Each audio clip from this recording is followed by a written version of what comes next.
Yo, what up? Jonny FX here. I'm the singer of a band called The Browning. I've been touring now for over 10 years, and I've just seen so much of the same stuff play out. From the local level to bigger levels, bands just starting the tour, I see so much of the same issues, and I see it repeated and repeated and repeated. So I wanted to do some videos where I talk about like things that you should be focusing on as a local band, or even going up towards more of a regional band. And I get asked these questions all the time. What should I be focusing on to grow my band? There's a million things that bands should be focusing on, and these are just the first 5 things that popped into my head. I'm sure I can name 20 others. It's also very different for each band, you know, take it or leave it. This is just some of my opinions. Real quick, I want to tell you about my Patreon, and my Patreon is a huge way that I'm able to continue living a creative life and be able to live and support my family as a musician. On my Patreon, I do one-on-one songwriting lessons. I take music that's submitted to me and help analyze the structure and production and how you might be able to better your songs. And I also release a lot of unreleased music that I've written over the course of the years that I'm not going to use for anything. It is because of patrons and Twitch supporters that I'm able to continue living a creative life. So let's hop into the video of the first 5 things that popped in my head of what up-and-coming or local bands should be focusing on.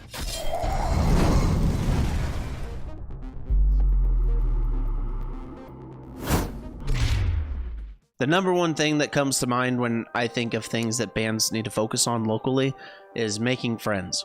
Like, I know that sounds super corny and whatnot, but your band's local success completely revolves around your relationships with other people. Most important person you can be a friend with in your local area is a promoter, and a promoter is the person that puts on the shows, brings in the touring acts, and they choose what local bands play those shows with touring acts. I have so many people that hit me up and say, hey, how can I play with your band when you come to wherever? And I'm like, that has nothing to do with me. That's all on the promoter.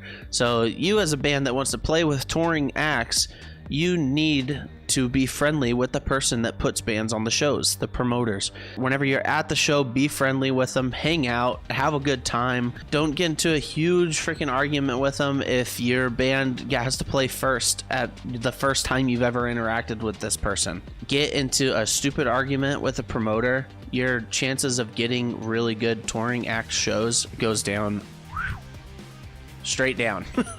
Like, yeah, it's gonna make it way hard for you. Secondly, make friends with the venue staff. Whenever you're at the venue and the sound guy is there kicking it, like, go up and hang out with them, go say what's up, you know. Now some venue staff are just people you might not want to interact with, but still be friendly, because if you get in a fight with a freaking sound guy or a stagehand, that person's likely going to go tell the promoter. That promoter doesn't want to have bands on the show that are causing problems.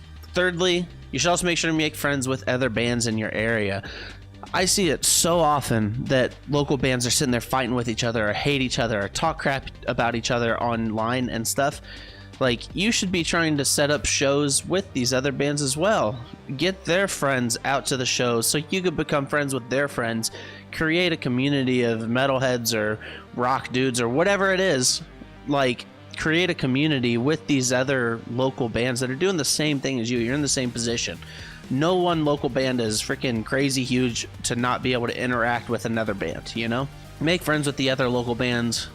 Put shows together, you know, write music together, whatever it is. Interact as much as you can. Become friendly. Probably one of the most important people you can make friends with is the fans. Realistically, at this level, you're not going to have die-hard fans of your music, but you could create a lot of friends that want to come out and support you personally, rather than some crazy fans that want to come out and hear your music. It's way more likely that you become friendly with the people that are at the shows and was like, yo, that was a really cool set, and you're like, yeah, and this is who I am and who we are as people, and hang out with them at the show. Create friends. They will come out to support you more likely than they will come out to want to listen to your music. So make friends with the promoters, venue staff, other bands, and fans. The number 2 thing to focus on is self-producing your own music. There's a lot of reasons you should want to self-produce your music, and really, as an unsigned artist, you have the ability to put out music anytime you want. You do not need to be on an album cycle that like touring bands might be on. That there's album cycles for touring bands for a reason. But on this level, you don't need that. And it's honestly a huge restriction to be restricted by an album cycle. In modern music production, it's very easy to get a setup that's capable of putting out almost pro sounding mixes. And honestly, it's better to have a personal, like unique sound than to have some crazy over the top $1 million studio production. Really, if you spend the time on it and make it personally how you really want it to sound, then that's way more important than having some, you know, like I said, $1 million album. Between the 4 or 5 members of the band, there's likely someone that really wants to be recording. And so if everyone in the band gets together and creates a place and gets the equipment to be able to self-produce, it's not that expensive. You will be able to afford it, and you will be able to start getting to where you're writing more music, recording more music, putting out more music, and just in general, it costing less in the long run. You know, I've put out the last 2 Browning albums on a $900 Mac Mini. That's 5 years and 2 full releases on a $900 machine. Like, you will be able to 1, learn a trait, 2, put out way more music, and 3, save money in the long run because, like I said, $900 machine, that's like likely 3 songs in your local studio, and your local studio is likely not even going to put out an insane quality of song anyways. You're much better investing in yourself and investing in your band to self-produce your own music. The third thing that you could focus on is having impactful social media. To make it impactful, you can't just spam people with, you know, what shows you're playing, buy our merch, listen to our music, watch our music video. It really needs to be more of a community than a place for you to push your product, because people, like I said before, you want to be friends with your fans and you want to connect with them on a personal level on your social media platforms as well. Post about a show that you went to of other local bands, or say you went to a big show but another local band opened it. Post a picture or video of that band playing this huge show and say, man, the Kansas City scene really came out and showed up for whatever local band. They did great. Your local community would love to see that kind of support, and it's super valuable to promoters and to touring bands to have a local band that has a connection with the local base, because they're going to want you on shows because they know that whenever you play that show, you have a direct connection with the people that they want to reach. You can connect on a personal, local level, unlike a way that a bigger band can't. Like, say the Browning is coming into town, I can do a post on our page to 200,000 people, but the amount of people from your area that are going to see it is very, very small.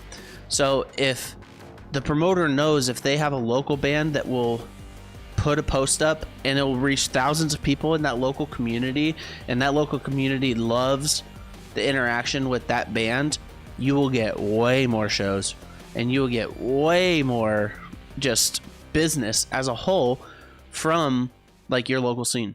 All right, the fourth thing you can focus on, and this is a really tough one but super important, is saving money for investments. People do not understand sometimes how much of an investment it is to be in a band, even at a local level. There's about 1 million things that bands need to spend their money on. That's music equipment, recording, live show production, music videos, printing merch, and literally just an endless amounts of things. And one big problem that comes up in local bands that I've seen is randomly the band will be like, hey, we want to randomly drop a merch design. We need to come up with $2,000 to be able to print it. Well, that's an issue for some people to randomly be like, boop, here we go, boom, and then it delays it a ton if someone has to save up, and it just all this. It'd be really nice to get just a consistent flow of money into a savings account for your band that you know eventually will be spent for the betterment of the band. Even, you know, a lot of you know that sometimes you have to buy tickets to be able to play shows. Imagine if after a couple months, you've saved up enough money to be able to buy the tickets to play a big show, rather than randomly, sporadically, hey guys, we need everyone to commit to this money. You have that already committed to be able to use it for the betterment of the band. The big thing I would say with this is that some bands let money ruin them. I don't want to say some, a lot. So if you guys know, even $50 a month can be a struggle for some people.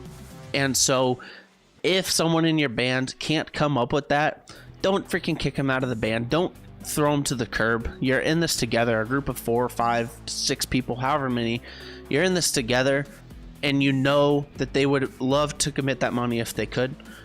But just make it to where, as a collective group, you're working towards a goal of, hey, we want to invest in our live show. Let's all put in $50 a month, and in 10 months, we can have a really sick live rig and be putting on a crazy, crazy show. And so it really is something that's super important, because you don't want to just spring random expenses on band members. You want to know that that base is going to be there for you to be able to better your band. And it's good to do that as a collective, because there is a ton of situations where it's one dude in the band that pays for everything, or 2 guys that invest in everything, and then it creates this bitter freaking between everyone, and that sucks. And so maybe less of a commitment, but more consistent throughout all the members would be super helpful for a lot of bands. And there's likely someone in the band that isn't able to do it, but you guys have to be understanding of that and just work together financially to make it to where the end product is going to be really awesome. The last of these 5 things is going to be play less shows, but more impactful shows. Okay. The term work smarter, not harder is super key here. Because playing more shows does not mean that you're going to get more fans. Like, usually it's actually the opposite. Oversaturation is a huge issue in the entertainment world as a whole, but especially in live music, it's way oversaturated. And so instead of playing a show every weekend, like, you're way better off if you were to just put together one really big awesome show once a month, or even less. Maybe you play with one show with a touring band in that month, and the next month you're just putting together like a local festival of other bands. That's way more beneficial. Make it to wherever you post on social media about a show, the people in your community aren't like, well, I saw them last week, and then I saw them 2 weeks before that. Like, I don't know. They'll probably play the same set. Who cares? You are way better off to grow your socials on a local level, and then play a show once a month that's super awesome and is different in some way and is really cool, and you promote it and you make it an ordeal. Make it special. Make people feel like they're going to a special event rather than just another weekend at the freaking whatever venue you played 20 times already. Play less shows, make them more impactful, and just have fun with it. It's not a grind. You don't have to grind it out like this. Use your social medias to grow. Don't use live shows to grow. You're way less likely to grow from live shows than you are from having a really good social media base. And I mean, that also gives your other local bands an opportunity to play really awesome shows as well. And you can go to that show and support them, and then post on your social medias about how cool this show was. Your band wasn't even there, but the local community sees you interacting. That's way more impactful than just playing another show. So less shows, more impactful. So there was the first 5 things that popped in my head when I thought about this topic. And if you guys have any other ideas, leave a comment down below. If there's anything you want me to talk about or discuss, leave a comment below. And if you want to come hang out with me and other metalheads, twitch.tv/JonnyFX. I'm in there hanging out and kicking it. We'll see you in there, and thank you for watching the video, and peace out.